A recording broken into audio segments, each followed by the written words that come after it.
Então aquela pessoa bem inspirada, aquele poeta, aquele escritor, aquele músico, aquele cientista que traz uma revelação para o mundo, é deles mesmo que eles tiram a inspiração e tiram o conhecimento? Na verdade, sim. Se eles não estiverem imbuídos de uma busca, de um aperfeiçoamento, de um embelezamento, nada eles obtêm. Porém, a gente sabe que todos nós pensamos em conjunto. E a partir do momento que eu me dedico a escrever um livro, uma parte do conteúdo é meu, uma parte é dos espíritos. A partir do momento que eu busco uma ciência, eu quero aprender a resolver um problema de saúde, eu começo a pesquisar, uma parte do conhecimento daquele medicamento é meu, daquela ciência é minha, outra parte é dos espíritos. Nós nunca estamos sozinhos e nós nos fortalecemos com os bons espíritos e nos enfraquecemos com os maus espíritos. De acordo com a nossa sintonia, atraímos o bom, o belo, ou atraímos o viciado, o desequilibrado. A primeira vontade, o primeiro impulso pode ser de um espírito perverso, desequilibrado. O impulso para beber, para fumar, para mentir, para matar, pode ser de um espírito desequilibrado que está perto da gente. Então nós temos de ter uma coisa chamada razão. Não agir por impulso. Muitas pessoas fazem por impulso, matam alguém, bebem, bate, agride, grita, por impulso. Esse impulso é terrível, porque esse ato faz com que a pessoa se arrependa. Então é melhor a gente usar uma coisa chamada razão. Nós somos seres racionais e por sermos seres racionais temos a capacidade de pensar e nada nos impede de pensar o que a gente quer falar, o que a gente quer fazer, para depois não se arrepender. A lógica diz, de uma árvore boa só podemos tirar bons frutos e de uma árvore má só podemos tirar maus frutos. Isso significa que é pelo fruto que se conhece a árvore. Se um espírito é bom, se uma sugestão é boa, é parte de um espírito bom. Se o fruto é mau, parte de um espírito mau. Então, se a gente constantemente está cercado por espíritos, se sente que a sugestão é ruim, de bater em alguém, de mentir, de roubar, de beber, então todas essas sugestões são negativas. Então, a partir do momento que a gente mente, a sugestão de mentira é de um espírito mau. E a partir do momento que a gente trabalha com a verdade, trabalha a se corrigir, com certeza a influência de um bom espírito. Os espíritos imperfeitos fazem isso porque eles não aguentam a nossa evolução. Eles querem a nossa queda. Muitos deles são inimigos nossos. Então eles se alegram quando a gente fracassa e se torna mais um junto deles. É por isso que os espíritos imperfeitos nos induzem ao mal, né? Eles não sentem menos sofrimento porque vê o outro cair. Um alcoólatra que está caindo por causa do vício e chama o outro para continuar bebendo, se o outro cai no vício, ele não cresce, ele não evolui. Em vez de um, são dois. Então não faz nenhuma diferença para o sofrimento dele. Ele pode até se alegrar, se for um espírito mau, pela queda do outro. Mas ele se alegra porque ele tem um desequilíbrio muito grande. E vendo que o outro não consegue superar o próprio vício, o próprio sofrimento, ele se sente mal e se sente igual a outras pessoas. Ele pensa, todo mundo fraqueja, todo mundo é falso, todo mundo é vicioso. Não, não é verdade. Somente aqueles que têm sintonia com o mal, com o vício, é que são viciosos, são maldosos. Mas o bom é que nós podemos mudar na hora que a gente quiser. Normalmente o espírito desequilibrado, ele busca o próprio sofrimento. Então, se ele é viciado, ele busca outras pessoas para se viciar, porque assim ele domina mais, ele arruma mais parceiro do copo, do vício.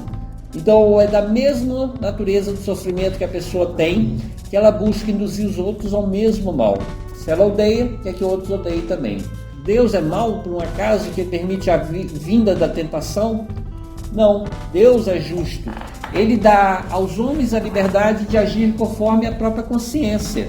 Se nós queremos seguir um espírito mau, quem é o espírito mau? Somos nós também. É um irmão nosso. Nós podemos escolher seguir pelo mal ou pelo bem. Nós temos uma coisa chamada livre-arbítrio. Nós temos razão. A nossa razão nos induz a seguir um caminho ou outro caminho. E se Deus permite essa tentação, é para nos testar, para nos provar. A partir do momento que nós vençamos o problema do vício do álcool, pode vir 1000 pessoas atrás da gente, nos sugerir para beber e a gente vai recusar. Pode vir até uma pessoa nos dar uma garrafa de uísque, de champanhe, de vinho, não importa. A gente recebe esse presente, agradece, usa na comida, joga fora, não deve se dar também, né? Porque vai passar o vício para outra pessoa. Então, pode vir a tentação que for. Quando a pessoa vence o vício, ela não cai na tentação. Só cai na tentação que ainda está no vício. Então, Deus permite como teste, como prova. Quem venceu o problema não cai mais. Me diga com quem você anda, que eu digo quem você é. Se você é um viciado, você vai estar junto com outros viciados. Se você é um alcoólatra, vai estar junto com outros alcoólatras. Se você é um fofoqueiro, vai estar junto com outros fofoqueiros. E assim vai. Cada um encontra ao seu redor pessoas que têm o mesmo vício ou as mesmas qualidades. Se você é uma pessoa religiosa, você vai estar junto de religiosos. Se você é uma pessoa trabalhadora, você vai estar junto de outras pessoas trabalhadoras. Nós podemos evitar a influência do mal se nós não possuirmos o mal, se não possuirmos o vício. Nós só cedemos à tentação da droga se nós formos viciados. Se eu não sou viciado, as pessoas podem me oferecer a droga, a bebida, o jogo, a prostituição, pode me oferecer o que quiser. Se eu já superei, se eu já venci meu vício, se eu já dominei meu lado sombra, os apelos da sombra já não me atingem mais. Então, os espíritos, eles deixam de nos influenciar? Os espíritos deixam de nos tentar? Na verdade, não. Só que aqueles espíritos que o dia que ela fraquejar, ela volta a beber. O dia que ela fraquejar, ela volta a trair, ela volta a mentir, ela volta a roubar. Então, se a pessoa já tem uma tendência do passado, ela tem que se vigiar pelo resto da vida. Se sabe que o vício dela é o jogo, não pode jogar. Nunca. Porque se jogar mesmo um jogo inocente, sem apostar nada, ela sabe que vai se viciar e vai voltar para todo o desequilíbrio que ela estava antes. Então nós somos senhores de nós mesmos. Se a gente carregou na vida em qualquer momento um vício, um desequilíbrio, um lado sombra, nós estamos sujeitos a voltar para esse desequilíbrio, para esse lado sombra. E cabe a nós afastar os maus espíritos e atrair os bons espíritos. Se eu estou do lado dos bons espíritos, quando vier o tentador, a tentação, a gente vai se livrar rapidamente. Vem a sugestão para o mal e você vai pensar, mas eu não bebo, eu não fumo, eu não traio, eu não minto. E a tentação vai embora. Mas a tentação sempre vai surgir na nossa vida. Como surge na vida de todo mundo. Ninguém está livre da tentação enquanto estiver aqui nesse corpo de carne. A partir do momento que eu estou do lado dos bons espíritos, pensando com eles, trabalhando no bem, falando no bem, buscando através do trabalho meu crescimento pessoal, aqueles espíritos ligados ao mal, ao desequilíbrio, ao vício, vão se afastar. A tentação sempre vem, como eu falei agora há pouco, mas aqueles ligados à tentação se afastam, porque o bem não coaduna com o mal. O mal só pode estar junto do mal. O desequilíbrio só com o desequilíbrio. Embora estejamos mergulhados no equilíbrio e no desequilíbrio, porque ao nosso lado, encarnado e desencarnado, encontramos espíritos bons e maus, mesmo assim, nós neutralizamos a influência do mal, agindo sempre no bem, falando sempre a verdade, trabalhando pelo prol das outras pessoas. Nenhum espírito é incumbido para praticar o mal. Se o fazem, é por vontade própria. Eles não têm missão de castigar ninguém, de punir ninguém, de induzir ninguém ao álcool, à droga, à prostituição. Se o fazem, eles o fazem voluntariamente, mas não é uma missão. E tem plena responsabilidade pelo mal que praticam. Qualquer um que influencia o outro e o outro cedeu à tentação, entrou no vício, aquele que tentou, aquele que é o mandante, aquele que induziu, é responsável. Surge uma emoção dentro da gente, uma vontade de gritar, de rir, de falar. Surge uma depressão, uma vontade de se matar. Podemos dizer que isso é um nosso corpo falando, uma influência do nosso organismo? Sim e não. Pode ser uma tendência do organismo, mas a probabilidade maior é que nós estamos sendo influenciados pelos espíritos que estão ao nosso lado. Muitos espíritos sopram para nós pensamentos, palavras, atos e emoções. O pensamento não é só palavra, o pensamento também é emoção. Eles irradiam raiva, desespero, depressão, alegria, amor. A irradiação deles, a proximidade deles, fazem com que nós nos sintamos mais alegres sem razão, mais tristes sem razão, porque eles estão próximos a nós. Os espíritos criam situações para a nossa vida? Sim, criam situações embaraçosas para nos testar. Irritam um familiar, irritam uma pessoa amiga, irritam um desconhecido. Essa influência dos espíritos em outras pessoas é para nos desequilibrar. E assim uma pessoa que deveria nos tratar bem, nos trata mal. Fazem com que algumas circunstâncias aconteçam em nossa vida, influenciando outros, quando não podem nos influenciar diretamente. Adoecem um parente, um amigo, quando não podem nos adoecer diretamente.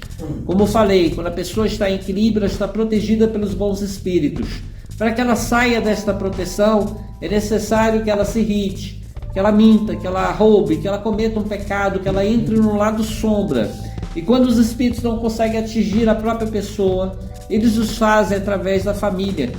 Um familiar, um amigo, faz com que ela sinta raiva, rancor, que ela tenha vontade de mentir, de matar.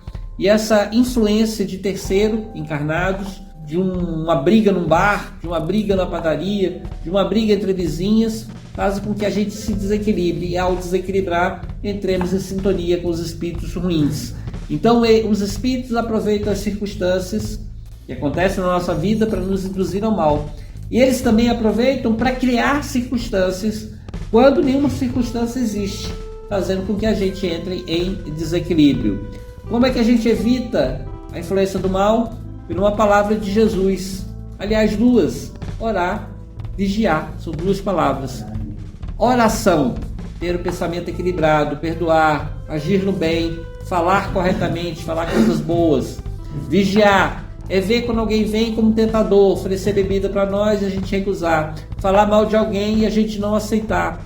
Ter paciência para com todo mundo. Se alguém vier brigar com a gente, não caiamos na armadilha de também brigar. Então a influência espiritual existe entre encarnados e entre desencarnados. Em termos de briga e de maldade, qualquer coisa disso tem que ser para depois. Nunca na hora, não. Se você tem que falar alguma coisa, fala amanhã, na semana que vem. Não fala na hora da briga, na hora da raiva, é o pior momento. A gente fala o que não quer e depois ouve o que não quer. Fala o que quer e ouve o que não quer. E a gente raciocina, a gente pensa se vale a pena falar. E tem pessoas que estão tão desequilibradas, tão fanáticas, que mesmo que a gente fale depois, quando já acabou, mesmo assim a pessoa não recebe a nossa palavra com harmonia e vai nos desequilibrar. Então a melhor coisa muitas vezes é esquecer, né? Nem falar depois. Se for muito importante, espera passar um tempo e depois fala. Se não for importante, nem depois fala, esquece e segue em frente.